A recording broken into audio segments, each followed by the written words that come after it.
आपके नाम को ले सके, आपके उस सुंदर नाम की महिमा कर सके, सामर्थ्य नाम की महिमा कर सके। और प्रभु जी उस समय प्रभु जी आपके सानिध्य में दिखा सके प्रभु जी।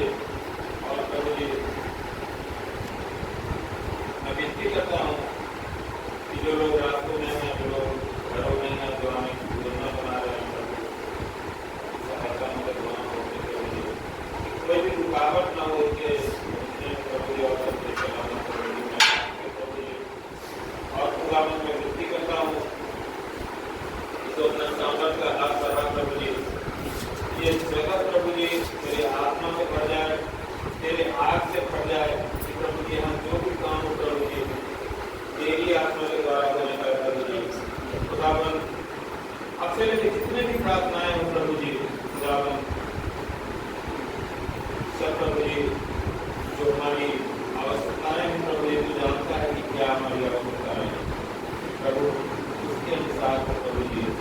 और जो प्रभु जी तेरे वचन से कोई बाहर ना हो प्रभु जी, खुदावन मैं विनती करता हूँ कि जो भी भजन आराधना हो प्रभु जी सब कुछ खाने वाला हो प्रभु जी। तेरी योग्यता को तो कोई नहीं समझ सकता प्रभु जी, ना ही तेरी योग्यता के अनुसार प्रभु जी हमें सामर्थ्य है कि प्रभु जी हम तेरी महिमा करें प्रभु जी। मैं विनती करता हूँ कि तू अपनी आत्मा से भर प्रभु जी, कि प्रभु जी जितने भी भजन आराधना हो सब तेरी आत्मा में भर के हो प्रभु जी, तेरी सच्चाई के द्वारा हो प्रभु जी, कि तेरे आगे ग्रहण योग्य हो प्रभु जी। और प्रभु जी जगह तेरी आग से भरे प्रभु जी, यहाँ पर कोई भी बुराई और वैर विरोध ईर्षा द्वेष और किसी भी तरह की बातें जो आपको पसंद नहीं है प्रभु जी, वो बातें बिल्कुल भी यहाँ जब से उठक जाए प्रभु जी। और प्रभु जी यहाँ पर सिर्फ आत्मा के द्वारा काम हो।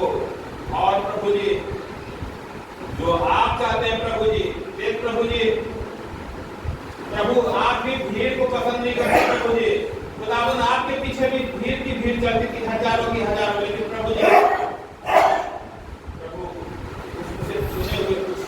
प्रभु जी जिसको आपने चुना प्रभु, मैं विनती करता हूँ कि अगर तू लाखों की संख्या लेके आए प्रभु जी तब भी प्रभु जी आपका धन्यवाद है प्रभु जी। लेकिन प्रभु जी 40 लोग हो प्रभु जी, तब भी प्रभु जी जितने भी लोग हो तेरे डर और भय में रखे चलने वाले हो प्रभु जी। और प्रभु जी तेरी आत्मा और तेरे सच्चाई और तेरे वचन के द्वारा प्रभु जी तेरी संगति करने वाले हो प्रभु जी, अपने जीवन को चलाने वाले हो प्रभु जी। खुदावन तू ऐसा ही होने दे यहाँ पर प्रभु जी। और प्रभु जी यहाँ पर जितने भी लोग आते हैं प्रभु जी, जो आने वाले हैं प्रभु जी, जो आगे आने वाले प्रभु, जो तेरे भूख पर प्यासे हैं प्रभु जी, प्रभु तू ऐसे लोगों को चुन के ला प्रभु जी, कि जो तेरे भूख और प्यास को प्रभु जी समझते हैं कि तेरी भूख कैसी है प्रभु जी, तेरी प्यास कैसी है प्रभु जी, कि तेरे लोगों में जब वो लगता है कि प्रभु जी वो कुछ भी संसार की चीजों को कुछ समझते हैं प्रभु। तो मैं विनती करता हूँ सब कुछ तेरी आत्मा और सच्चाई के द्वारा होने का प्रभु जी। प्रभु जो भजन संहिता हो, जो गवाहियाँ हो, जो आराधना हो, जो दान भेंट हो, तमाम बातें प्रभु जी आपके महिमा के अनुसार होने पाए प्रभु जी। बराबर जो वचन हो वो भी प्रभु जी तेरे रूह के द्वारा एक शब्द हो प्रभु जी, प्रभु उसमें कोई भी कहीं से भी कोई गड़बड़ी ना हो, कोई मिलावट ना हो प्रभु जी। एक एक बिंदु भी प्रभु जी तेरी ओर से हो प्रभु जी, तेरी आत्मा की ओर से हो, ताकि प्रभु जी का बिल्कुल सकारात्मक प्रभाव हो प्रभु जी। और प्रभु जी इसके द्वारा हम सबके जीवन बदले प्रभु जी, प्रभु ट्रांसफॉर्म हो प्रभु जी हम सब। और प्रभु जी इस जगह पे भी प्रभु जी प्रभाव आए प्रभु जी, इस इलाके पर भी प्रभु जी एक सकारात्मक प्रभाव आए प्रभु जी, लोगों के बंधन टूटे और जो भी जाल खड़े बुने हुए हैं उस अंधकार के राजा में प्रभु जी वो हर एक जाल और हर एक जड़ खत्म हो जाए प्रभु यीशु मसीह के नाम में, ताकि लोगों के जो पत्थर दिल है प्रभु जी वो मुंह की तरफ निकले और लोगों के हृदय के द्वार खुले तेरे लिए प्रभु जी, ताकि जगह के अंदर लोग उद्धार पा सके प्रभु जी। और प्रभु जी स्वर्ग राज के बारे में प्रभु जी तमाम बातों को मैं आपके हाथों में सौंपता हूं प्रभु जी। कोई भी बैठ होती है अपनी जगह पे जैसे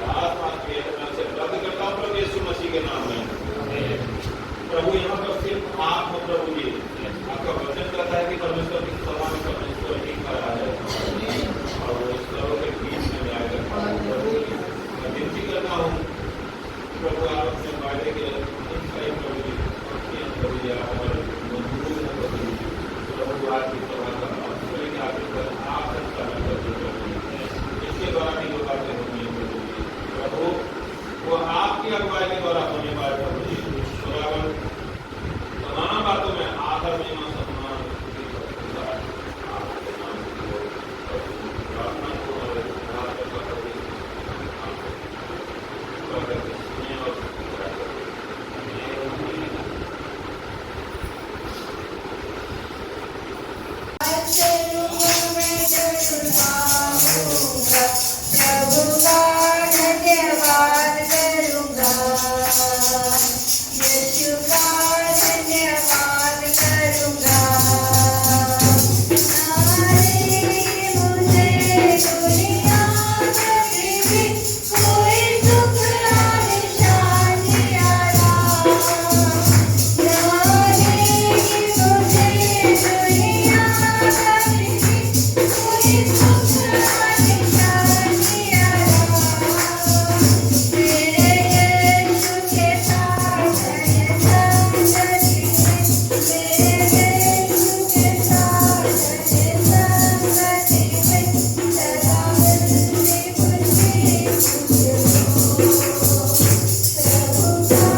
कहाँ की ओर बढ़ रहा है? विजय की ओर बढ़ रहा है।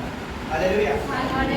जब वो दुखी होता है, निराश होता है, परेशान होता है तो क्या होता है? वो फिर वो प्रार्थना करता है। यहाँ पे क्या परमेश्वर उठे, उसके शत्रु तितर बितर हो और उसके बैरी उसके सामने से भाग जाए। अब जब परमेश्वर उठेगा तो शत्रु क्या हो जाएंगे? तितर बितर हो जाएंगे, ठीक है, और उसके बैरी उसके सामने से क्या हो जाएंगे? भाग जाएंगे, क्योंकि वो क्या है? वो महान है, वो सर्वशक्तिमान है, वो परमेश्वर है, वो खुदावंद है। जब वो खड़ा होगा तो शत्रु क्या ठहर सकते हैं? शत्रु नहीं ठहर सकते। जब परमेश्वर खड़ा होगा तो शत्रु क्या हो जाएंगे? हमारे मध्य में से भाग जाएंगे, क्योंकि वो पवित्र है और अपवित्र जो है शत्रु वहां पे रुक नहीं सकते, ठीक है। जैसे धुआं उड़ जाता है वैसे ही तू उनको उड़ा दे, जैसे मोम आग से पिघल जाता है वैसे ही दुष्ट लोग परमेश्वर की उपस्थिति से नष्ट हो। परमेश्वर कलाम बताते हैं कि जैसे धुआं आपने देखा होगा ना, उड़ जाता है, आग जलती है, धुआं होता है, वो क्या होता है? उड़ जाता है। तो वैसे ही उनको उड़ा देगी, तो शत्रु को, परमेश्वर के शत्रु हैं, उसके लोगों के शत्रु हैं, जो सताने वाले हैं, परेशान करने वाले हैं, परमेश्वर कहता है वो ऐसे ही उड़ जाएंगे जैसे धुआं उड़ जाता है। जैसे मोम आग की आग से पिघल जाता है, वहां पे देखा मोमबत्ती देखिए, मोमबत्ती के अंदर आग लगाते तो पिघलती जाती है, वैसे ही वो बता रहा है परमेश्वर कलाम कि जैसे मोम जो है आग की आग से पिघल जाता है, वैसे ही जो दुष्ट लोग हैं वो भी परमेश्वर की उपस्थिति में होंगे, नष्ट होंगे। जब परमेश्वर की उपस्थिति हमारे मध्य में होती है, बीच में होती है, तो वो दुष्ट जन है वो क्या होते हैं? नष्ट होने लगते हैं, वो घबराने लगते हैं, बेचैन होने लगते हैं, परेशान होने लगते हैं, क्योंकि ऐसी संगति में आके, परमेश्वर के स्वभाव में आके वो क्या होते हैं? व्याकुल और परेशान हो जाते हैं। तो जो दुष्ट जन है वो क्या होते हैं? परमेश्वर की उपस्थिति से नष्ट होने लगते हैं। परंतु धर्मी आनंदित हो, वह परमेश्वर के सामने प्रफुल्लित हो, वह आनंद में मगन हो। लेकिन जो धर्मी जन है वो परमेश्वर की संगति से क्या होता है? आनंदित होता है, क्योंकि धर्मी जन को बुरी संगति में जाना अच्छा नहीं लगता। जो आपने देखा होगा, किसी बुरी संगति में जाके बैठ जाते हैं, किसी ऐसे लोग में बैठ जाते हैं तो हमारे अंदर ना घबराहट और बेचैनी चालू जाती है, क्योंकि हमें पता चलता है कि हम कहाँ गए, गलत संगति में आ चुके हैं। और परमेश्वर कलाम, परमेश्वर का आत्मा में बार बार झंझोड़ता है कि यहाँ से क्या होता है? फटाफट चले जाओ, क्योंकि परमेश्वर के जो धर्मी जो लोग हैं वो परमेश्वर की संगति में आनंदित होते हैं और प्रफुल्लित होते हैं। उनको वहाँ जाना और वहाँ रहना ज्यादा अच्छा लगता है। जरा परमेश्वर का गीत गाओ, उसके नाम का भजन गाओ, जो निर्जल देशों में सवार होकर चलता है उसके लिए सड़क बनाओ। उसका नाम यहाँ है, इसलिए तुम उसके सामने प्रफुल्लित हो। परमेश्वर कलाम के बता रहा है, परमेश्वर कलाम बता रहा है कि परमेश्वर का गीत गाओ। वो कह रहा है रोज नए नए गीतों क्या करो? परमेश्वर के लिए गाओ, आत्मा के साथ, सच्चाई के साथ उसकी आराधना करो, उसके गीत गाओ। कह रहा है उसके नाम का भजन गाओ, यानी कि परमेश्वर का नाम के भजन गाते हुए क्या करें? परमेश्वर की बढ़ाई करें, उसकी जयकार करें, क्योंकि वो उसके योग्य है। कह रहा जो निर्दल देशों में सवार होकर चलता है उसके लिए सड़क बनाओ। परमेश्वर ने कहा क्या करो? अपने टेढ़े मेढ़े मार्ग सीधे करो, उसके लिए क्या करो? सड़क बनाओ। उसका नाम यह है, इसलिए तुम उसके सामने प्रफुल्लित हो।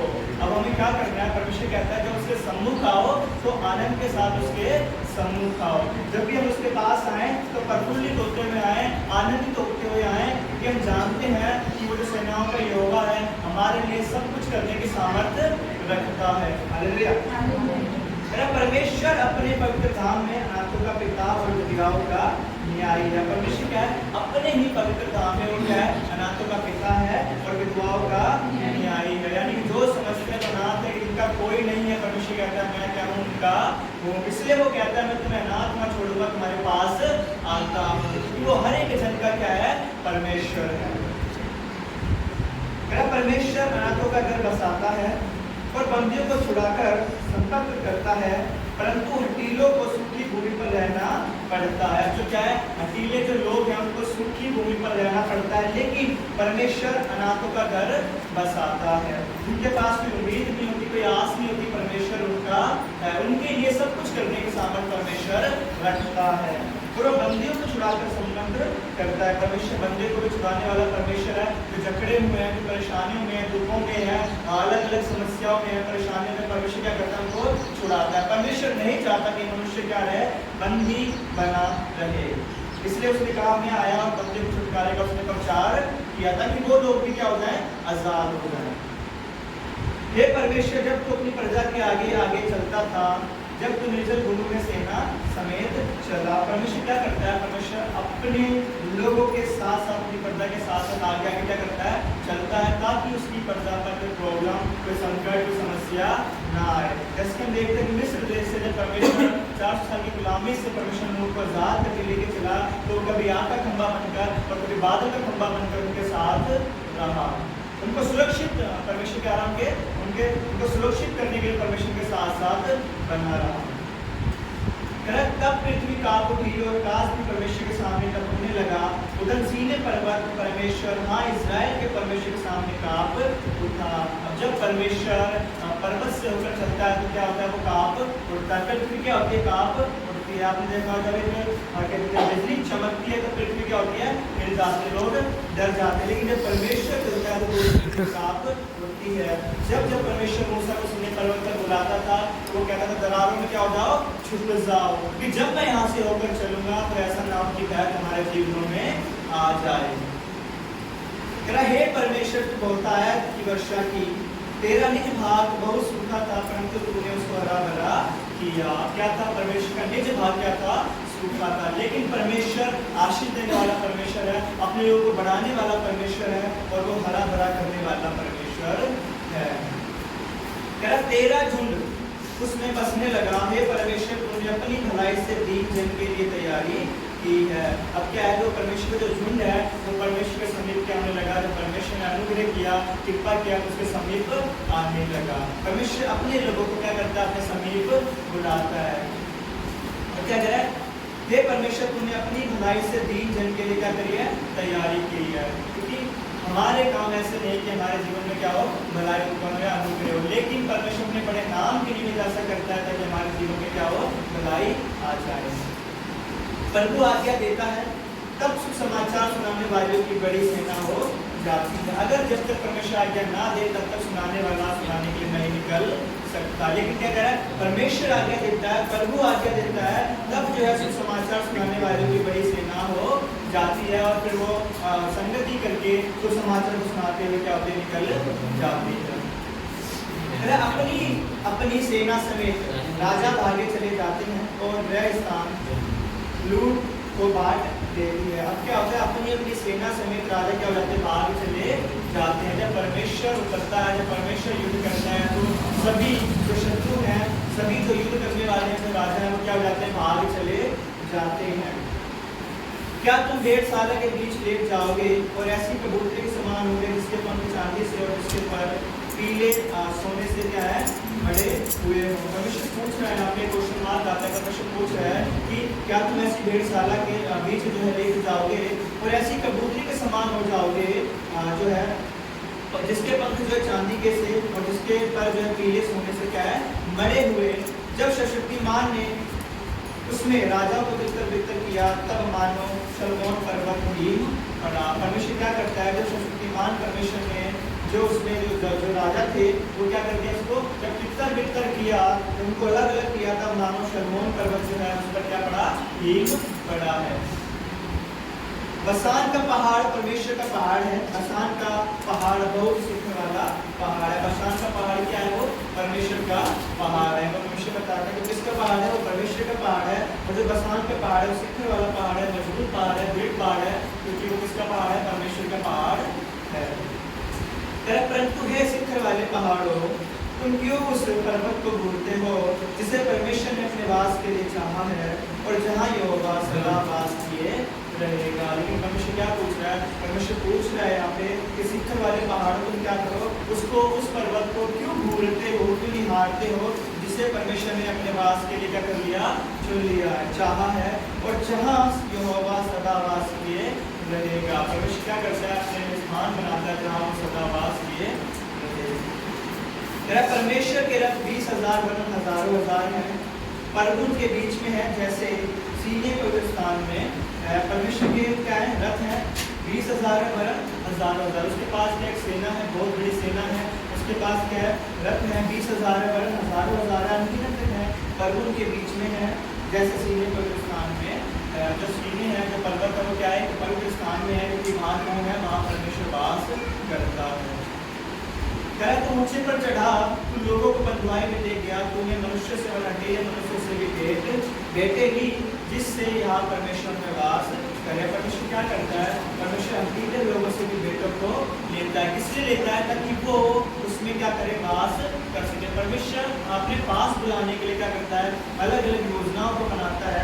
कह रहा तू ऊंचे पर चढ़ा, तू लोगों को बंधुआई में ले गया, ताकि वो क्या करे? परमेश्वर को याद करे, बंधुआई में जाके उसको स्मरण करे, उसको पुकारे। फिर जब मनुष्य के जीवन में दुख आता है तो वो परमेश्वर के निकट भी आता है। धन्य है प्रभु जो प्रतिदिन हमारा बोझ उठाता है, वही हमारा उद्धार करता परमेश्वर है। वाकई में वो धन्य परमेश्वर है जो प्रतिदिन हमारा बोझ क्या करता है? उठाता है। वरना हम नहीं जानते कि कब हमारे साथ क्या हो जाए, लेकिन जो परमेश्वर है वो खुदावंत है, वो वाकई में प्रतिदिन हमारा बोझ उठाता है, वही हमारा उद्धार करता परमेश्वर है। वही हमारे लिए बचाने वाला परमेश्वर ठहरा, यहोवा प्रभु मृत्यु से भी बचाता है। अब क्या है? वो हमारा क्या है? बचाने वाला परमेश्वर ठहरा है। यहोवा प्रभु मृत्यु से भी क्या करता है? हमें बचाता है, क्योंकि हम नहीं जानते कि कब किस घड़ी हमारे अंदर क्या प्रॉब्लम आ जाएगी या कब हमारे मृत्यु घेर लेगी। हम प्रतिदिन क्या करते हैं? अपने घर से बाहर जाते हैं, हमें नहीं पता हम सुरक्षित रहेंगे या नहीं रहेंगे, लेकिन एक विश्वास है कि परमेश्वर हमें संभाल लेगा। तो इसलिए परमेश्वर दाऊद यहाँ पे कहता है कि वही हमारे लिए बचाने वाला क्या ठहरा है? परमेश्वर ठहरा है, क्योंकि वो जानता है वो ऐसी ऐसी मुसीबतों में फंसा है, वो ऐसे ऐसे युद्धों में गया है, वो ऐसी ऐसी समस्याओं में फंसा है, वो ऐसी ऐसी जगहों पे भागा है, वो पाँव में चुका है, लेकिन वो जानता है कि वही हमारा बचाने वाला परमेश्वर है। वो यहोवा प्रभु मृत्यु से भी बचाता। बहुत बार जो है दाऊद को घेरा गया, बहुत बार जो है उसको चारों से घेरा गया, लेकिन परमेश्वर क्या करता है? उसके शत्रु को उसके हाथ में कर देता है। इसलिए वो बड़े विश्वास के साथ, बड़े भरोसे के साथ कहता है कि यहोवा प्रभु मृत्यु से भी क्या करता है? बचाता है, क्योंकि जानता है कि उसने मुझे बचाया है और शत्रु से मुझे छुड़ाया है। निश्चय परमेश्वर अपने शत्रु के सिर पर और जो धर्म के मार्ग पर चलता रहता है उसकी बाल भरी खोपड़ी पर मार मार के उसे चूर करेगा। क्या निश्चय ही परमेश्वर ऐसा करेगा? क्या करेगा कि अपने शत्रु के सिर पर और जो अधर्म के मार्ग पर चलता है, यानी कि जो परमेश्वर के शत्रु है और जो अधर्म के मार्ग पर चलते हैं, उसकी बाल भरी खोपड़ी पर परमेश्वर क्या करेगा? उसको मार मार कर चूर कर देगा। प्रभु ने कहा मैं उन्हें मशान से निकाल लाऊंगा, मैं उनको गहरे सागर के तट से भी फेर ले आऊंगा। परमेश्वर क्या करता है? मनुष्य जो धर्मी मनुष्य है, चाहे वो किसी भी जगह हो, परमेश्वर वहां से भी निकालने के सामर्थ्य उसको रखता है। ऐसी कोई परिस्थिति नहीं है, ऐसी कोई जगह नहीं है जहाँ से परमेश्वर निकाल नहीं सकता हो। परमेश्वर हर एक जगह से निकालने में संभव है।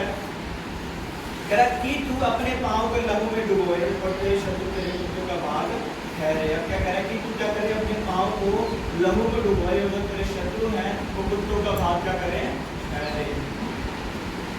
हे परमेश्वर तेरी गति देखी गई, मेरे ईश्वर मेरे राजा की गति को इस स्थान में क्या करिए? दिखाई दी है। परमेश्वर जब पवित्र स्थान में आता है तो अपनी गति क्या करता है? क्या उसकी दिखाई मुझे दी है। आने वाले आगे आगे और तार वाले बाजू के बजाने वाले पीछे पीछे गए, चारों तुम्हारे तरफ बजाती थी। परमेश्वर की आराधना, परमेश्वर की महिमा क्या कहता है? परमेश्वर कहता है कि जो उसकी आराधना है वो चारों की जो तुम्हारी तरफ बजाती हुई तार वाले बाजू के साथ जो है करती हुई क्या करती चली जाती है। सभाओं में परमेश्वर का हे इस्राएल के सोते से निकले हुए लोगों प्रभु का धन्यवाद करो। अब क्या कह रहा है? परमेश्वर का धन्यवाद करना है, सभाओं में करना है, जहाँ जाके परमेश्वर का धन्यवाद करना है, हर जगह परमेश्वर का धन्यवाद करना है। और परमेश्वर का धन्यवाद इनसे शर्माना नहीं है। वो कह रहा सभाओं में क्या करो? परमेश्वर का धन्यवाद हो। इजराइल के सोते से निकले हुए लोगों प्रभु का धन्यवाद करो, यानी कि हर घड़ी उसका धन्यवाद करते रहो। वहाँ उनका अध्यक्ष छोटा बिन्यामीन है, वहाँ यहूदा के हकीम अपने अनुजों समेत है, वहाँ जबूलून और नप्ताली के भी हकीम, यहाँ पे वो तारा जो सबसे छोटा है वो बिन्यामीन है, और यहूदा और जबूलून नप्ताली के भी हकीम वहाँ पे क्या है? मौजूद है। अगर तेरे परमेश्वर ने आज्ञा दी कि तुझे सामर्थ मिले, हे परमेश्वर जो कुछ तूने हमारे लिए किया है उसे दृढ़ कर। परमेश्वर का वचन क्या बताता है? परमेश्वर कह रहा है तूने ही क्या करी? आज्ञा दी कि क्या मुझे तुझे सामर्थ मिले। हे परमेश्वर जो कुछ तूने हमारे लिए किया है उसे दृढ़ कर, यानी कि जो कुछ परमेश्वर हमारे लिए करता है हम क्या करें? प्रार्थना करें परमेश्वर से क्या करें, दृढ़ करें और मजबूत, ताकि हम क्या रहें, परमेश्वर में बने रहें। क्या तेरे मंदिर के कारण जो यरूशलेम में है राजा तेरे लिए भेजते आएंगे। अब क्या है, परमेश्वर कह रहा है तेरे मंदिर के कारण, जो परमेश्वर का मंदिर है, जो उसका भवन है, क्या है, जो यरूशलेम में है, जो यरूशलेम के मध्य में है, बीच में है, कह रहा राजा तेरे लिए भेज ले आएंगे। उसके अंदर क्या करेंगे, राजा जो लोग होंगे वो परमेश्वर के समीप आएंगे और भेद को लेके भी आएंगे।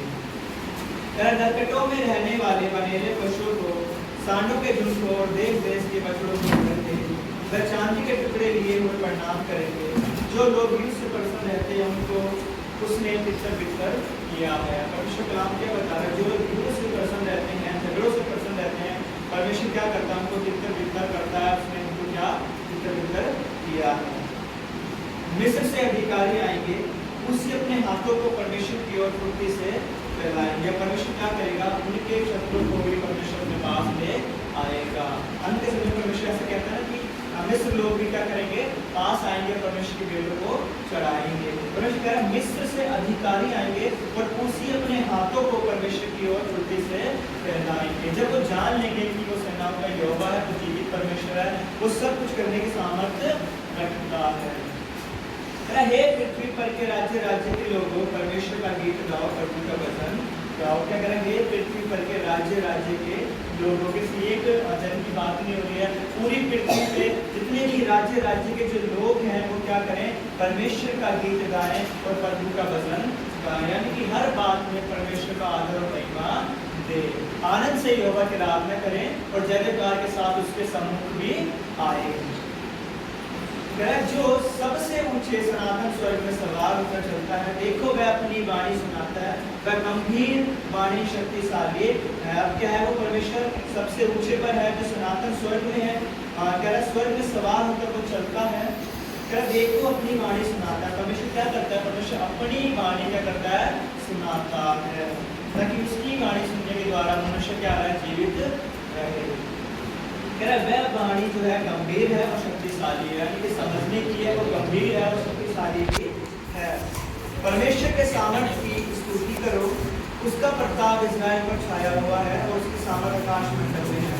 हम देखते हैं परमेश्वर के सामर्थ्य है, क्या करें, उसकी स्तुति करें। उसका प्रताप इस्राएल के ऊपर छाया हुआ है और उसकी सामर्थ्य आकाश मंडल में है। वाकई में उसकी सामर्थ्य हम देखते हैं, आकाश को देखते हैं तो उसकी सामर्थ्य जो है हमें आकाश मंडल में दिखाई देती है, क्योंकि हम देखते हैं आकाश किस प्रकार क्या है, स्थिर है, वो बलवंत क्या है, बना हुआ है। उसकी सामर्थ्य हमें पूरी पृथ्वी पे आकाश मंडल में दिखाई देती है। हे परमेश्वर को अपने पवित्र स्थानों में भय योग्य है। इस्राएल का परमेश्वर ही अपनी प्रजा को सामर्थ्य और शक्ति का देने वाला है। परमेश्वर धन्य है। कह रहा हे परमेश्वर तो क्या है, तू अपने पवित्र स्थानों में भय योग्य है। इस्राएल का परमेश्वर ही अपनी प्रजा को सामर्थ्य और शक्ति देने वाला है। जो इस्राएल का परमेश्वर है वही क्या करता है, अपनी प्रजा को, अपने लोगों को सामर्थ्य और शक्ति देता है, ताकि वो दुष्ट आत्माओं का, शत्रुओं का सामना कर सके, हर एक परेशानी, हर एक विपत्ति, हर एक समस्या का सामना कर सके। अगर परमेश्वर हमें सामर्थ्य शक्ति ना दे तो हम कुछ भी नहीं है।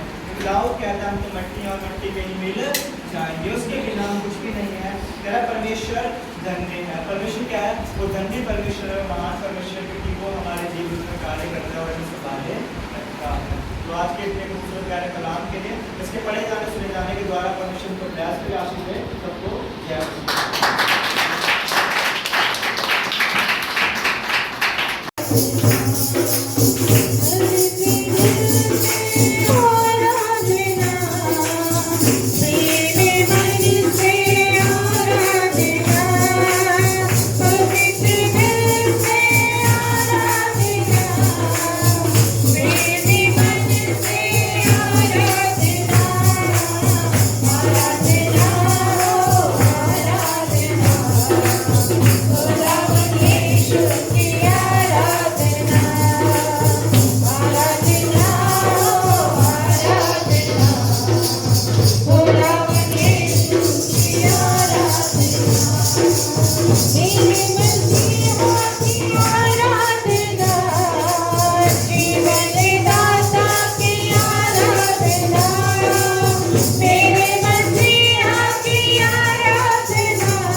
जो है ना, आज भी हमने कुछ शेड्यूल में चेंज किए हैं, लेकिन अगले संडे से जो है हम एक समय के हिसाब से चलेंगे।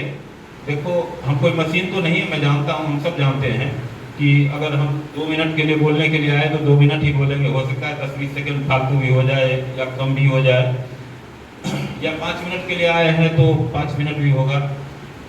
अच्छा, एक बात और है, मैं आप सबसे पूछना चाहता हूँ, आप सब परमेश्वर आप सबसे प्यार करता है, मुझसे भी बहुत प्यार करता है।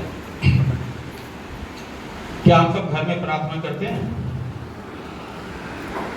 मैं पूछूंगा नहीं कि कौन करते हैं नहीं करते हैं, क्योंकि मुझे पता है कि ज्यादातर लोग करते हैं प्रार्थना, वर्शिप भी करते हैं, भजन भी गाते हैं, उपवास भी करते हैं, सब तरह से, जिस तरह से भी हमें लगता है कि हम परमेश्वर को प्रसन्न कर सकते हैं वो हम सब कुछ करते हैं। आमीन। संगति इसलिए होती है कि ताकि एक प्लेटफॉर्म है कि वहां पर हम सब बैठ के एक दूसरे की समस्या सुने, एक दूसरे के लिए प्रार्थना करें, और उससे हमारे जीवन में जो रुकावट है, जो कठिनाइयां हैं, वो दूर हो, है ना। ये मुख्य विषय यही होता है। और हम सब मिलके, आप देखो, मैं अकेला, मुझे भजन गाना बहुत अच्छा लगता है, मैं अकेला भजन गाता हूँ बहुत, लेकिन जो 10, 20, 50 लोग मिलके जो गाते हैं ना, तो फीलिंग ही अलग आती है, और परमेश्वर भी वहां पर ज्यादा प्रसन्न होता होगा, मुझे ऐसा लगता है। लेकिन सब चीज हम लोग एक समय के हिसाब से चले, हमारा आना, हमारा जाना एक समय के हिसाब से हो। और जो ये गवाहियों का जो समय है ना, वो मैं आगे से ऐसा सोच रहा हूँ, अगले संडे से हम सबके पास कोई ना कोई प्रार्थना का विषय होता है ना, और हमारा मकसद भी यही होता है ज्यादातर।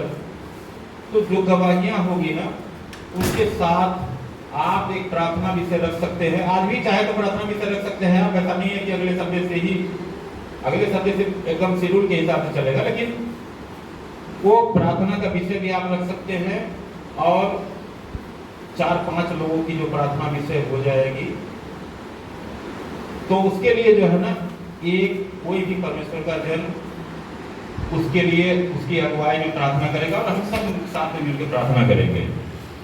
तो उसके लिए जो है ना, हम बीच में टाइम रखेंगे, थोड़ा सा ज़्यादा टाइम देंगे, आधा पौने घंटा 1 घंटा टाइम रखेंगे।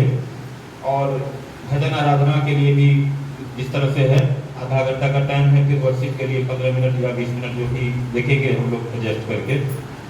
तो इस तरह से जो है ना, हमारा एक शेड्यूल लगेगा कि ताकि हम समय से आए। मैं आप सबसे यही विनती करूंगा कि हम सबको पता है कि कितना समय आने में लगता है, कितना समय जाने में लगता है। चलो, कोई कारण हो गया तो 5 मिनट आगे पीछे हो सकता है, कोई दिक्कत नहीं है, क्योंकि परमेश्वर की संगति में जो हम चलते हैं ना, समय का बहुत महत्व है। समय के महत्व को यदि हम नहीं समझते हैं, तो इसका एक तरफ से दूसरा मतलब ये भी होता है कि परमेश्वर को हम कम महत्व दे रहे हैं। तो इसलिए जो है ना, हम समय से आगे से चलने का कोशिश करेंगे। हम आपके साथ हैं, परमेश्वर हम सबके साथ है, परमेश्वर हमारी सहायता मदद करेगा और हम चल पाएंगे। तो बस यही है, आगे जो हमारे पास्टर जी हैं वो बताएंगे जो भी शेड्यूल है। तो मैं परमेश्वर का धन्यवाद करता हूँ। सबको जय मसीह की।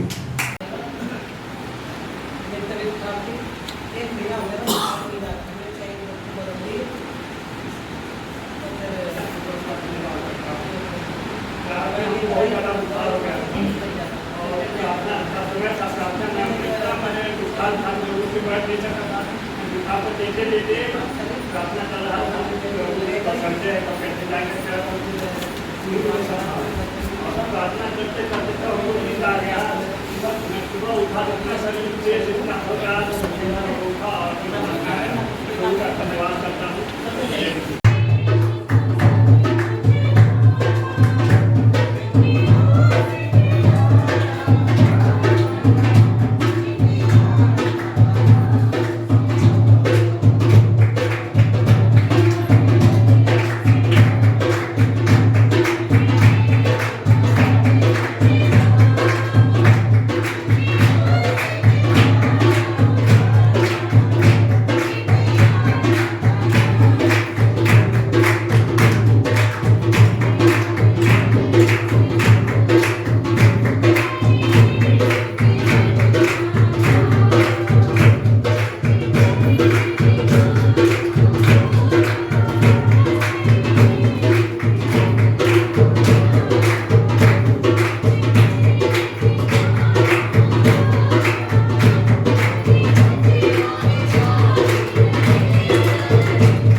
प्रार्थना करता हूँ मेरे पिता मेरे खुदा के लिए परमेश्वर अपने भंडार को खोले मेरे खुदा परमेश्वर और मेरे खुदा परमेश्वर आपको आशीष दे।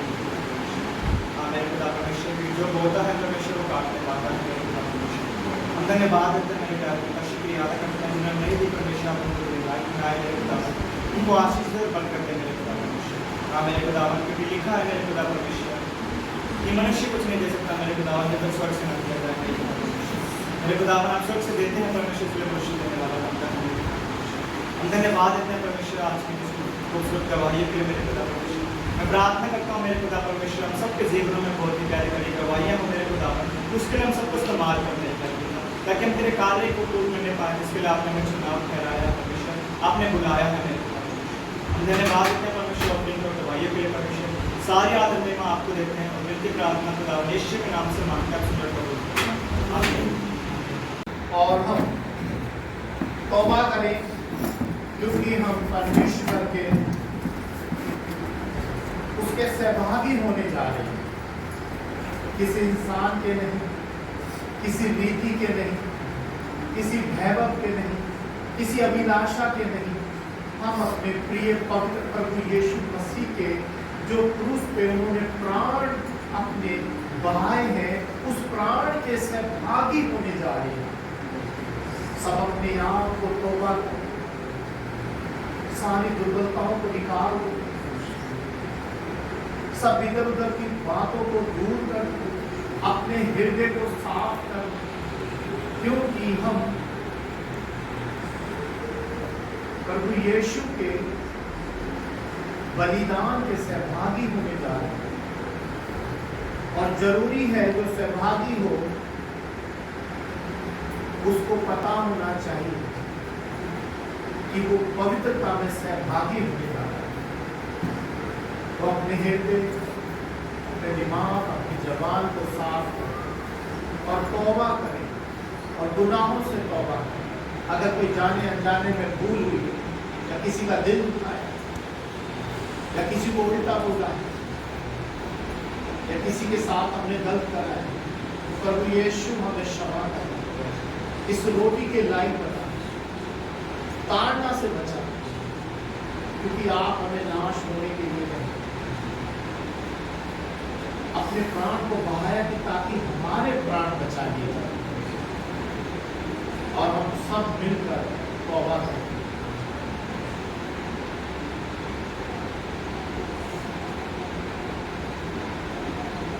तो इस पर्व में आगे चलते हैं यीशु के नाम।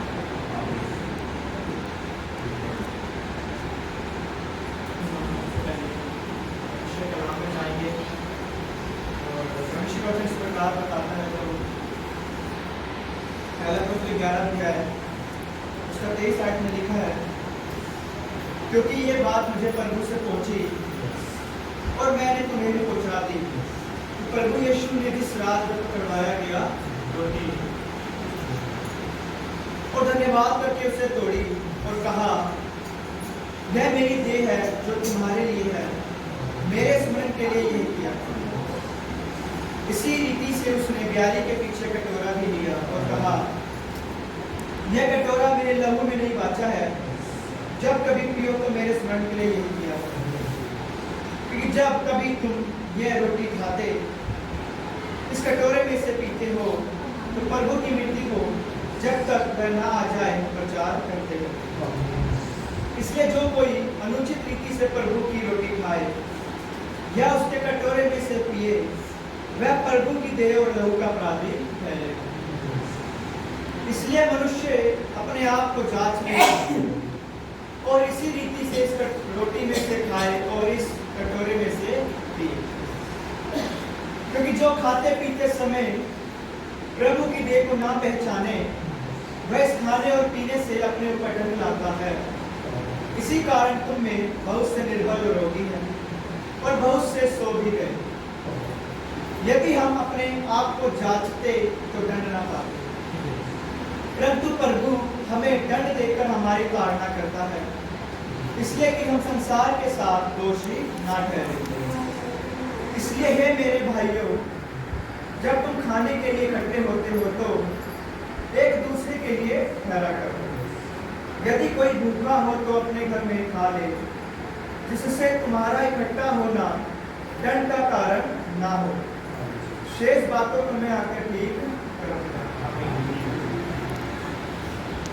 अपने खुदावन, तूने अपने प्राण बहाए कि ताकि इस पृथ्वी पर मनुष्यों के प्राण बचा लिए जाएं, और वो प्राण परमेश्वर लहू था जो बहाया गया बूंद बूंद करके, और वो मनुष्य जाति के लिए, आज मनुष्य जाति जब तेरे पास आती है तो उद्धार और चंगाई और शिफा पाती है। आज जो लोग इस मेज में शामिल होते हैं,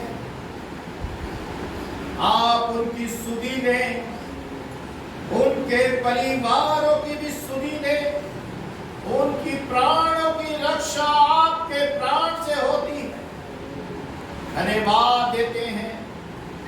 और आपने अपने चेलों को अपने पास बुलाकर बिठाया और प्रभु भोज कराया, और आपने दाग रस लेकर अपने चेलों को बोला, ये लो, ये मेरा वो पवित्र लहू है जो तुम मेरी याद में ऐसा ही किया कर। आइए हम भी इस पर्व में शामिल होते हैं, इस लहू में शामिल होते हैं। पवित्र लहू हमारे प्राण की रक्षा अपने लहू से करता है। 2024 साल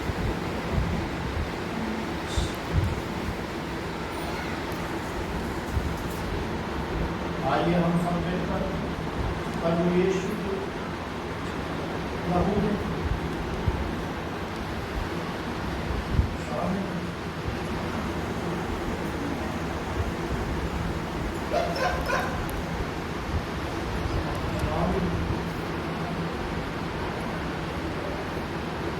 प्रभु यीशु जिस बात पकड़वाए गए उस रात उन्होंने कटोरा और अपने चेलों को, आइए हम सब इसमें शामिल होंगे और एक साथ इस ताकत को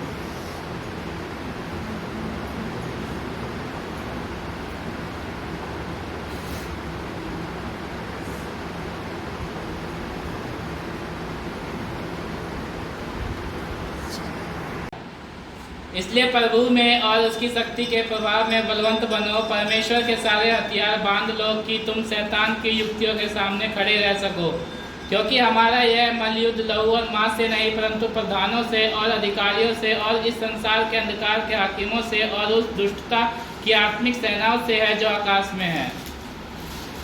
इसलिए परमेश्वर के सारे हथियार बांध लो कि तुम बुरे दिन में सामना कर सको और सब कुछ पूरा करके स्थिर रह सको। इसलिए सत्य से अपनी कमर कसकर और धार्मिकता की झिलम पहनकर और पाँव में मेल के सुसमाचार की तैयारी के जूते पहनकर और इन सब के साथ विश्वास की ढाल लेकर स्थिर रहो, जिससे तुम उस दुष्ट के सब जलते हुए तीरों को बुझा सको और उद्धार का टोप और आत्मा की तलवार जो परमेश्वर का वचन है ले लो।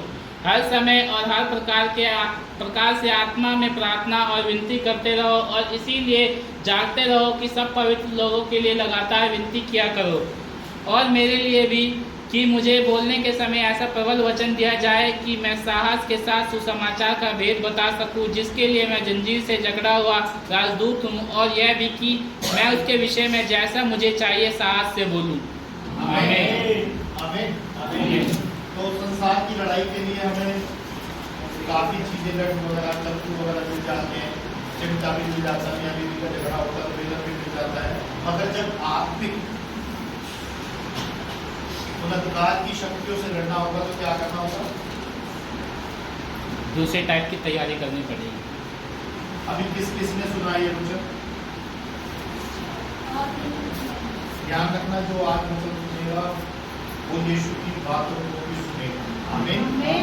जब हम, क्योंकि लोगों को नहीं पता कि मरने के बाद उनको उद्धार होगा नहीं होगा, उनको नहीं पता उद्धार हुआ या हुआ, उनको नहीं पता मोक्ष भविष्यवाणी हुआ, मगर जिसने यीशु का वचन सुन लिया और ग्रहण कर लिया, वो मरने के बाद भी जीवित होकर उसके साथ चला गया। आमीन। आज तक नहीं पता, मगर सब नहीं पता। Thank you. हालेलुया। हालेलुया। क्योंकि हमारे बहन भाइयों को नहीं पता कि हमें कौन सी शक्ति चाहिए। क्या लिखा है इसमें? एक में इसलिए प्रभु में और उसकी शक्ति के प्रभाव में बलवंत बनो। किसमें? प्रभु की शक्ति में बलवंत। ऐसे ऐसे बलवंत बनना। किसमें? प्रभु में और उसकी शक्ति में। हालेलुया। हालेलुया। प्रभु की शक्ति में और प्रभु में। प्रभु की शक्ति में शक्ति में। आमीन। प्रभु की हालेलुया। हालेलुया। तो हमें प्रभु की शक्ति में क्या बनना है? और दो में क्या कह रहे हैं? परमेश्वर के सारे हथियार बांध लो कि तुम शैतान की युक्तियों के सामने खड़े रह सको। हालेलुया। हालेलुया। आप कहीं भी जाते हैं, ऐसे चल देते। मैंने देखा ये 3 जने गए थे, कहाँ गए थे? कहीं सहारनपुर गए थे, तो बैग टाइट करके फिट हो गए। हालेलुया। हालेलुया। गए थे ऐसे तो कैरी तो लगा हालेलुया। हालेलुया। मगर तैयारी से गए। कई रिश्तेदारी में जाते हैं तो कैसे जाते हैं? कि उसके लिए वो लेके जाना है, वो लेके जाना है। हालेलुया। हर चीज की तैयारी में। आमीन। आज कलेक्टर साहब कैसे आए? तैयार हो गए कि आज कुछ करके आना। आमीन। एक आध कांस्टेबल का दारा तैयार। हालेलुया। ये हमें किसका सामना करना है? किसका?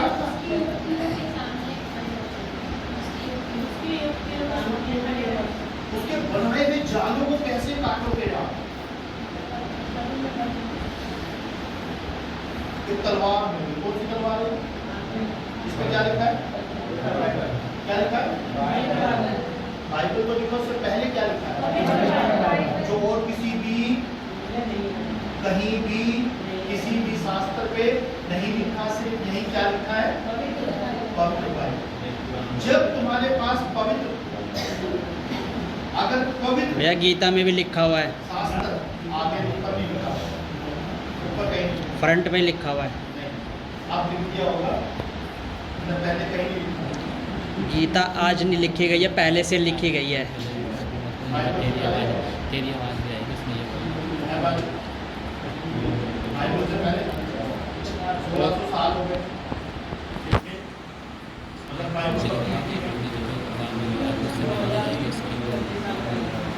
हालेलुया बताना जरूरी है, क्योंकि मिसगाइड होना, गलत बोलना, गलत सुनने से क्या होगा? हमें भी गलत समझ में आ जाएगा कि बाइबल आज की नहीं लिखी गई। हमें ये भी पता होना चाहिए कि बाइबल कब लिखी गई है, किस कारण लिखी गई थी। 2024 साल तो यीशु मसीह को हो गए। हालेलुया।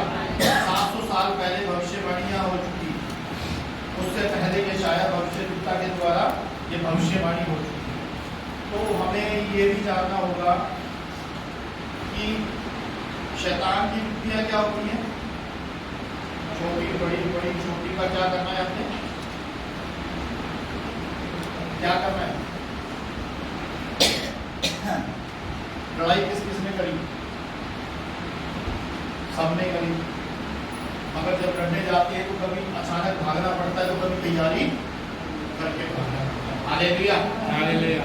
तो हमें शैतान की युक्तियों का सामना करना है और हम क्या रह सके? हम खड़े रह सके। हालेलुया। हमें क्या रहना है? खड़े रह सके। ऐसा ना हो कि हम कभी खड़े ही ना रह सके और गिर जाएं। क्या हो जाए? गिर जाएं। क्योंकि जब भी शैतान क्या करना चाहता है, हमें खड़ा रहना नहीं देने चाहता, वो हमेशा हमें घेर देता है। हालेलुया। इसीलिए क्या कह रहे हैं? हमें खड़े रहना जरूरी है। हालेलुया। इसके 3 में क्योंकि हमारा यह मलयुद्ध लहू और मांस से नहीं परंतु प्रधानों से और अधिकारियों से और इस संसार के अंधकार के हाकिमों से और उस दुष्टता की आत्मिक सेनाओं से है जो आकाश में है। हालेलुया। हालेलुया। हमारा झगड़ा किससे है? मांस और लहू से नहीं परंतु प्रधानों से, अधिकारियों से, इस संसार के राजा से, किससे है? हाकिमों से, उसकी दुष्ट की सेनाओं से।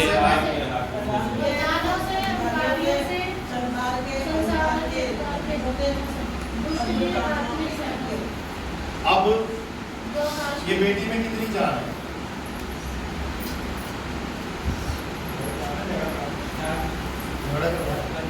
मगर अगर इस बेटी को किसी गलत ओझा वाले या कुछ से वो कैसे मारते हैं, देखा है कितनी बुरी तरह मारते हैं, कुछ भी मारते हैं, बोले भूत ऐसे ही निकलेगा। मगर हमारे प्रभु यीशु मसीह के चेले शाऊल के द्वारा क्या बोला गया, क्या कह रहा है?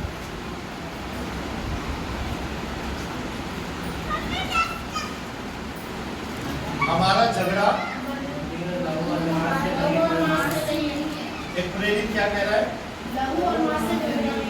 क्योंकि लोगों को गलतफहमी हो गई थी। आज जो झगड़ा पहले हम करते थे वो कैसे होता था?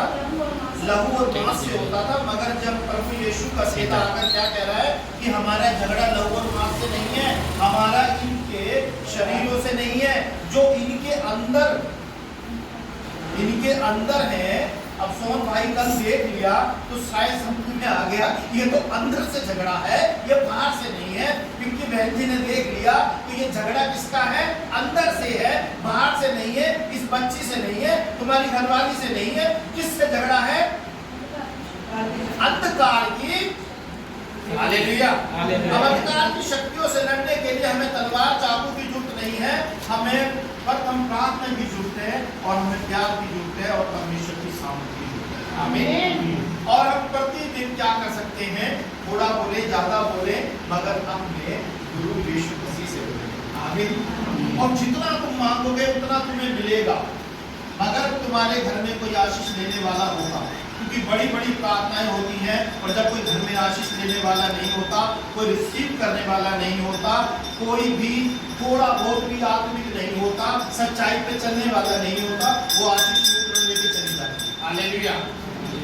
तो हमें क्या होना चाहिए? घर में एक धर्मी जन होना चाहिए कि ताकि हम अंधकार की शक्तियों से लड़ सकें। हालेलुया। क्योंकि हम सब के सब लात मुंह से मारेंगे तो पता ही नहीं चला कि हमने तो इंसान से झगड़ा करा है, अंधकार की शक्तियों से नहीं करा। हालेलुया। हालेलुया। आगे पढ़ेंगे।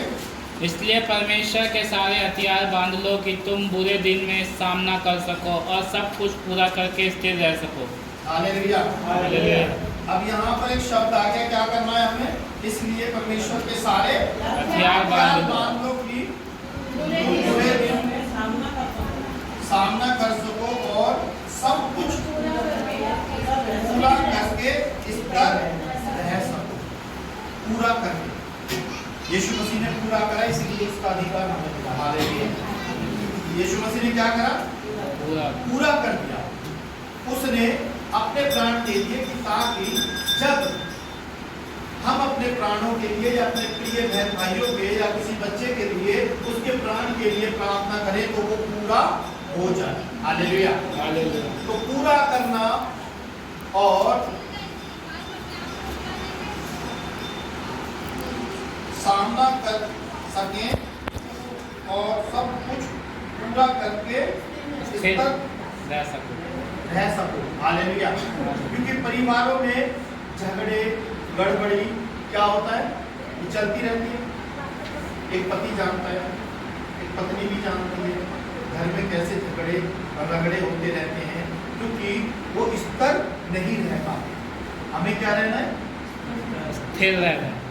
क्योंकि हमारी कुछ हमारे मतलब मियां बीवी के बीच की कुछ बातें ऐसी होती हैं कि हम इस पर नहीं रह पाते। हालेलुया। तो इस पर रहना बहुत जरूरी है, क्योंकि ये जो अंधकार की शक्तियां हैं ये हमारे घर को नाश करने के लिए दौड़ रही हैं। और हमारे बीच में ऐसी फूट को डाल देती है कि ताकि हम इस पर ना रह सकें, हम टीम में ना बन सकें। हमारे अंदर कुछ ना कुछ, देखो हम मनुष्य हैं, बहुत सारी गलतियाँ होती हैं, प्रतिदिन होती है, सुबह शाम होती है, मगर एक समय बैठ कर जब हम शाम के टाइम भी अगर इनको याद करें और सॉरी बोले तो हम छोटे नहीं होंगे। गलती हो जाए तो बापू से क्या बोला, सॉरी, तो हम छोटे और माता और प्यार करेगा, मेरा बच्चा, मेरा लाडू, मेरा पीलू, क्यों करेगा? क्योंकि वो बच्चे से प्रेम करता है। हालेलुया, हालेलुया, हालेलुया, हालेलुया। आगे भाई। इसलिए सत्य से अपनी कमर कसकर और धार्मिकता की झीलम पहनकर और पाँव में मेल के सुसमाचार की तैयारी की जूते पहनकर और इन सब के साथ विश्वास की ढाल लेकर स्थिर रहो, जिससे तुम उस दुष्ट के सब जलते हुए तीरों को बुझा सको। आमीन, आमीन, आमीन, आमीन, आमीन, आमीन, आमीन, आमीन। दूसरा कुरिन्थियों उसका 3 बाब इसके 5 पीछे, आयत को निकालें। इसके दूसरा पीछे कुरिन्थियों दूसरा कुरिन्थियों 3 बाब का 5 वचन। दो पेज नंबर 247 है, इसी के पीछे 3 का 5। पढ़ देना भाई। यह नहीं कि हम अपने आप से इस योग्य हैं कि अपनी ओर से किसी बात का विचार कर सके, पर हमारी योग्यता परमेश्वर की ओर से है। हालेलुया, हालेलुया, हालेलुया, हालेलुया, हालेलुया, हालेलुया, हालेलुया, हालेलुया। ये नहीं कि हम अपने आप से इस योग्य हैं कि अपनी ओर से किसी बात का विचार कर सकें, पर हमारी योग्यता परमेश्वर की ओर से है। हालेलुया, हालेलुया, अगर हम परमेश्वर के रीति पे चलेंगे तो हम उसकी ओर से हैं। Hallelujah, hallelujah. अगर हम देखना चाहते हैं कि आत्मिक हथियार क्या है, तो पहला पत्रस उसका 2 बाब उसके 11 वचन को निकालेंगे। इसी के आगे इसके आगे आना पड़ेगा, जहाँ पेज नंबर 300 पहला पत्रस 2 का 11। 2 का 11 पेज नंबर 324 पे, 325 पे।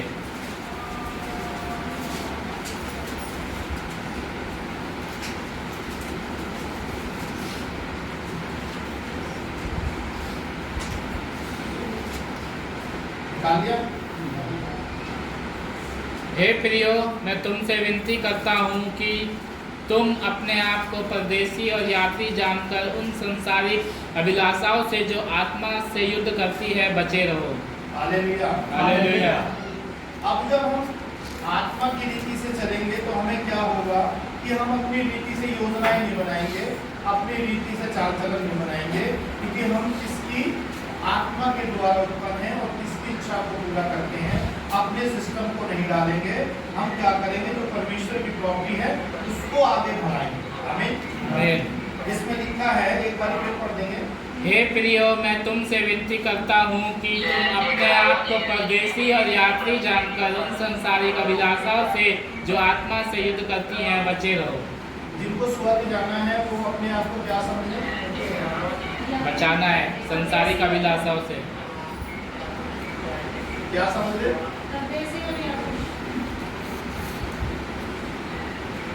अब हमें स्वर्ग जाना है, हम एक सफर में है, ठीक है, और सफर में जा रहे हैं तो हम क्या हो गए, परदेशी हो गए।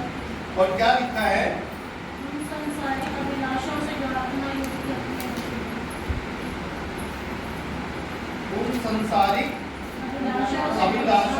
जो आत्मा से युद्ध करती है, हमारी आत्माओं से क्या करती है, हमारे प्राण को घात करती हैं, हमें स्तर खड़ा नहीं होने देती, हमारे घरों में प्रेम नहीं होता है, और ये भरमाने वाली आत्माएं, अंधकार की शक्तियां हमारे घर का सिस्टम फेल कर देती हैं। हालेलुया, हालेलुया, हालेलुया, हालेलुया, हालेलुया, हालेलुया। तो हमने जो हथियार मांगे हैं, जो हथियार चलाने हैं, उससे बचना कैसे है, विश्वास की ढाल की। हालेलुया। और विश्वास की ढाल हमें क्या बता रही है, पवित्र आत्मा के द्वारा, कि हमें क्या करना है, हम तो एक मुसाफिर हैं और हमें चलते जाना है और हमें परदेसी हैं और हमें क्या करना है? बचे रहना है संसारिक अभिलाषाओं से। पंगा नहीं लेना है, आगे नहीं आना है। क्या होगा? बेफालतू में नाम आ जाएगा। क्या आ जाएगा? बेफालतू में नाम आ जाएगा। पता भी नहीं है कि भैया इसने कहा। हालेलुया, हालेलुया, हालेलुया, हालेलुया। गलातियों की पुस्तक उसका 5 बाब वचन 17 निकालेंगे। गलातियों 5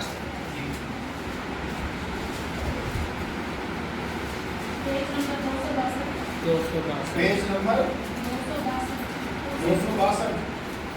हाँ,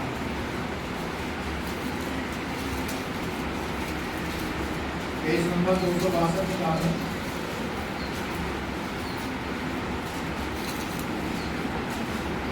पांच बाब उसका 17 वचन में क्या लिखा है? क्योंकि शरीर आत्मा के विरोध में और आत्मा शरीर के विरोध में लालसा करते हैं और ये एक दूसरे के विरोध में, इसलिए कि जो तुम करना चाहते हो वह ना करने पाओ। Hallelujah, hallelujah. अब ये एक दूसरे के विरोध में क्या कर रही है? विरोध में, एक दूसरे के विरोधी है, प्यार कर रही है, विरोधी है। विरोध में। अच्छी बातें करी, सिखा रही है अच्छा कि हम स्वर्ग में जाए। Hallelujah, hallelujah. क्योंकि शरीर आत्मा के विरुद्ध विरोध और में। आत्मा शरीर के विरुद्ध में लालसा करता है और ये एक दूसरे के विरुद्ध विरोधी हैं। हैं। इसलिए कि जो तुम्हें करना चाहिए चाहते हो। वह ना करने पाओ। हाँ। हालेलुया। हालेलुया। हम यहाँ काम कुछ और करने आते हैं और कुछ और हो जाता है। हालेलुया। हम अपने परिवार में, घर में कुछ और अच्छा करना चाहते हैं मगर कुछ और हो जाता है। अब इसमें क्या लिखा हुआ है कि हम आत्मिक युद्ध के हथियार बांध के स्वर्ग की ओर, शांति की ओर जाते हैं। हम मगन रहे, आनंदित रहे, मगर बीच में रुकावटें खड़ी हो जाती हैं। चाहते नहीं है कि हमारे घर में कलेश हो, हम नहीं चाहते कि हमारे घर में लड़ाई झगड़ा हो, हम नहीं चाहते कि हमारे किसी से रगड़ा झगड़ा हो, मगर क्या हो जाता है? हो जाता पिंकी बहन जी, फ्री फट में हो जाता है। क्योंकि जो अंदर है और जो हमारी आत्मा है उन दोनों में फाइट होती है। हालेलुया। हालेलुया। इसीलिए हमें आत्मिक युद्ध के हथियार की जरूरत है। तो संत पौलुस के द्वारा हमें सिखाए जाते हैं, बताए जाते हैं कि वो नए नियम, पुराने नियम में भी दर्शाए जाते हैं कि हमें एक दूसरे में वो कैसे झगड़ा करा रहे हैं। हालेलुया। हालेलुया। और उनका हमेशा ये सिस्टम बना रहता है कि वो इस तक ना होने दें। आमीन। मगर यीशु मसीह ने क्या करा? सब कुछ पूरा कर दिया। जो यीशु मसीह पे विश्वास करता है उसके साथ भी पूरा हो जाएगा। आमीन। जो उसका वचन को सुनता है, पूरी रीति से सुनता है, परमेश्वर उसकी प्रार्थना को सदैव सुनता है। आमीन। आमीन। रोमियो 7 बाब उसके 17 वचन में, इसके पीछे आ जाएंगे थोड़ा सा। 215 पेज नंबर 7 का 17 पेज नंबर 215।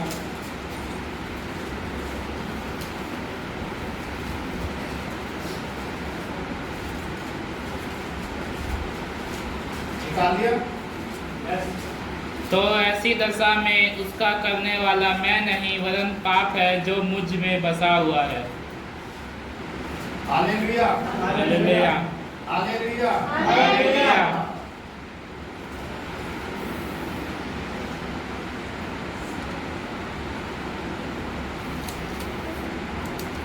एक बारी फिर पढ़ दें। तो ऐसी दशा में उसका करने वाला मैं नहीं वरन पाप है जो मुझ में बसा हुआ है।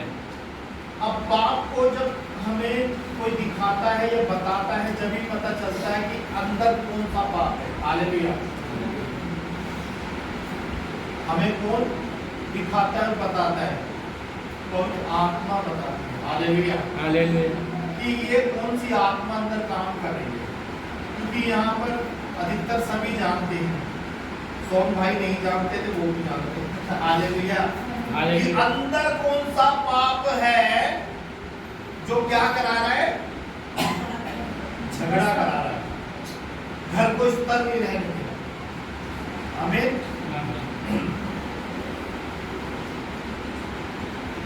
तो हमें समझना होगा कि हमारे अंदर कौन सा पाप है, हमें सीखना होगा, क्योंकि आज हम कमजोर कहां पर हैं, सामने वाले के पास हथियार हैं और किसी के पास कोई भी हथियार नहीं है। हालेलुया। हालेलुया। हालेलुया। हालेलुया।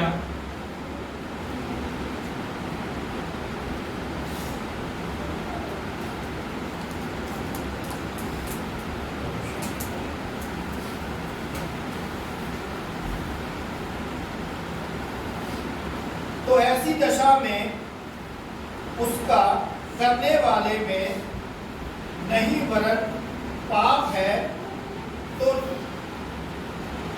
जो उनमें बसा हुआ है। हालेलुया। हालेलुया। किसमें बसा हुआ है? पाप उसके अंदर अब पाप कहाँ बसता है? शरीर में तो पता है। अब शैतान कब्जा कहाँ करेगा हमारा? आत्मा पे, उससे पहले, शरीर पे, उससे पहले बुद्धि पे, मन में। सबसे पहले वो बुद्धि पे कब्जा करेगा, क्योंकि अब मैं ये घर से सोच के आया था कि आज मुझे ये काम करना है, मगर होता क्या है, आकर बुद्धि को कब्जा करना है। हालेलुया। पूरे शरीर को कब्जा कर लेगा। अब बोला कि चलो, अब बुद्धि में क्या बोला, जाना नहीं है, क्या हुआ, जैसे ये कहती थी मैं तो नहीं जाऊंगी आगे। हालेलुया। ये बच्ची कोने में घुस गई, इसकी बुद्धि ने बोला भैया तुम ही आओ, ये तो जान। अब वो जो अंदर बुद्धि में क्या बोली, मैं नहीं जाऊंगी, क्या यीशु से बड़ी है? यीशु ने बुलाया और बेटी चली गई। आमीन। आज हमारा और तुम्हारा विश्वास होना चाहिए कि जो हमारे घरों में बुद्धि को, जो पाप हमारे घर में है, उसको यीशु मसीह दूर कर सकता है। आमीन। इसका खाला पढ़ेंगे। क्योंकि मैं जानता हूँ कि मुझ में अर्थात मेरे शरीर में कोई अच्छी वस्तु वास नहीं करती। इच्छा तो मुझ में है, परंतु भले काम मुझसे बन नहीं पड़ते। अच्छा काम तो करना चाहते हैं, मगर हमसे हो नहीं हो पाते। नहीं पाते। हालेलुया। हालेलुया। मतलब बहुत कोशिश करते हैं कि अब हमसे किसी का झगड़ा ना हो, कोई परेशानी ना आए, हम ठीक रहे, मेरे बच्चे ठीक रहे, मेरा पति ठीक रहे, मैं ठीक रहूं, मेरे घर में पैसा आता रहे, सब कुछ फर्स्ट क्लास चलता रहे, मेरा पति दारू ना पिए, मेरा पति, मेरे बच्चे बहुत पढ़ाई लिखाई में अच्छे बने, सब चीज की अभिलाषा होती है, मगर वो हो नहीं पाता। 19 क्योंकि जिस अच्छे काम की मैं इच्छा करता हूँ वह तो नहीं करता, परंतु जिस बुराई की इच्छा नहीं करता वही क्या करता हूँ। हालेलुया। हालेलुया। वो चाहता नहीं है, वो चाहता नहीं है अंदर से शख्स, मगर फिर भी उसके साथ वो काम हो जाता है जो वो करना नहीं चाहता। वो उस पाप को भरना नहीं चाहता, वो फिर भी जबरदस्ती भरता है, क्योंकि वो समझ नहीं पाता। हालेलुया। हालेलुया। इन सब के लिए हम 20 वचन को भी पढ़ेंगे।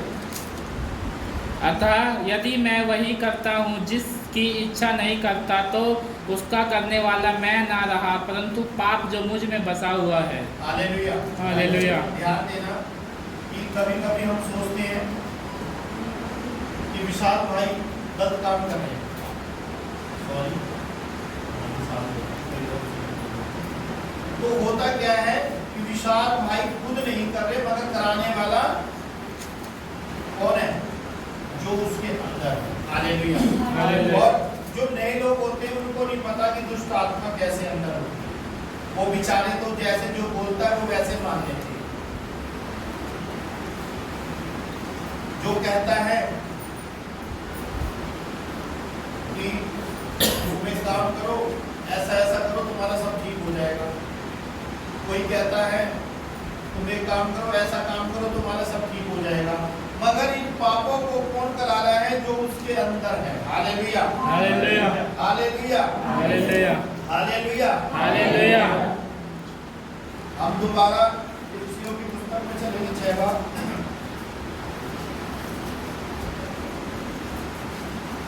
269 269 जी बिल्कुल।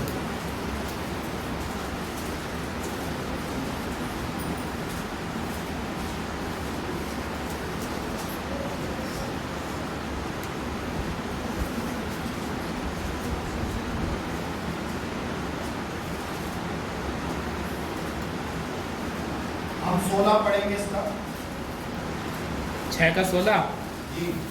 पेज नंबर 270 पे है। और इन सब के साथ विश्वास की ढाल लेकर स्थिर रहो, जिससे तुम उस दुष्ट के सब जलते हुए तीरों को बुझा सको। हालेलुया। हालेलुया।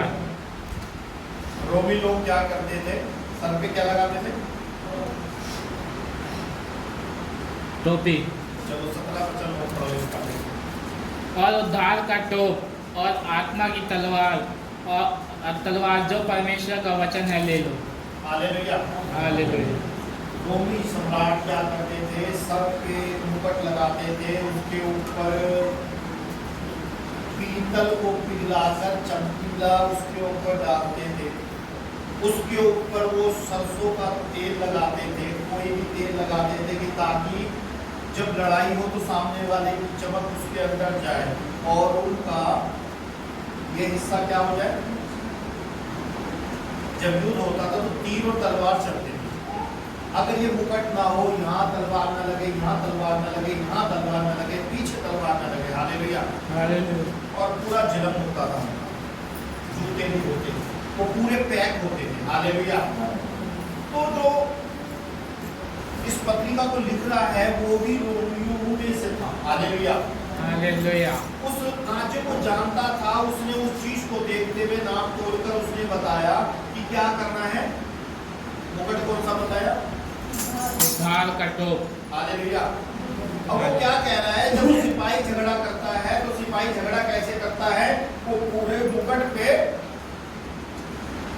पीतल को पिघलाकर उस पे डालते थे कि ताकि चमक रहे, उस पे तेल लगाते थे कि ताकि तलवार में लगे तो फिसल जाए। हालेलुया। कोई खींचा खांची करे तो फिसल जाए। वो इसको पैक करते थे। आमीन। और आज हम लोग क्या करते हैं कि हमारी बुद्धि आजाद हो जाती है, हमें खुद को नहीं पता रहता हमें कैसे पैक होना है। इसीलिए तुमको पौलुस क्या समझा रहा है कि उस रोमी सम्राट के उस कपड़ों को देखकर वो बता रहा है हमें भी आत्मिक हथियारों की जरूरत है। हालेलुया। हालेलुया। अब विश्वास की ढाल, अब विश्वास की ढाल हमने पढ़ी कि जो हमसे जो करा रहा है हम सामने वाले को गलत ना समझे, हम उसको बताएं, सिखाएं, क्योंकि ताकि ऐसा ना हो कि हमारे बीच में घरों में जो झगड़ा उत्पन्न होता है वो किस कारण होता है, क्योंकि वो खुद की सेफ्टी नहीं कर पाते। तो वो एक सिपाही को देखते हुए सारी चीजें बता रहा है कि मुकुट कौन सा ले लो। और जो सिपाही मुकुट लेता था वो हमेशा क्या कर रहा है, क्योंकि उसकी चमक से सामने वाले को धुंधला पड़ता था और इतने में वो मार कर देता। हालेलुया। हालेलुया। अब ऐसे क्या होता है जब हम ज्योति ले लेते हैं यीशु मसीह की, और जब यीशु मसीह का नाम लेते हैं तो दुष्ट आत्मा भी जला जाती है। आमीन। और इसी प्रकार से जो हमारी रक्षा करता है वो उसका लहू है जो प्राण से, उसके प्राण से हमारे प्राण की रक्षा करता है। आमीन। अब होता क्या है कि ना गर्दन पे बार लगे, ना मुंह पे बार लगे और ना बुद्धि पे बार लगे, इसलिए वो मुकुट चाहिए। और हमें कौन सा मुकुट चाहिए? कौन सा मुकुट चाहिए? उद्धार का। वचन अगर किसी ने सुना हो तो याद करो, कौन सा मुकुट चाहिए? कौन सा मुकुट चाहिए? हालेलुया। हमें चाहिए या नहीं चाहिए? चाहिए। और भाई को तो चाहिए।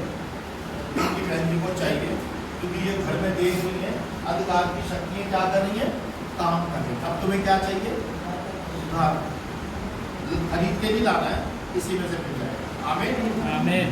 पैसे खर्च नहीं होंगे, इसी में से मिल जाएगा। आमीन। आमीन।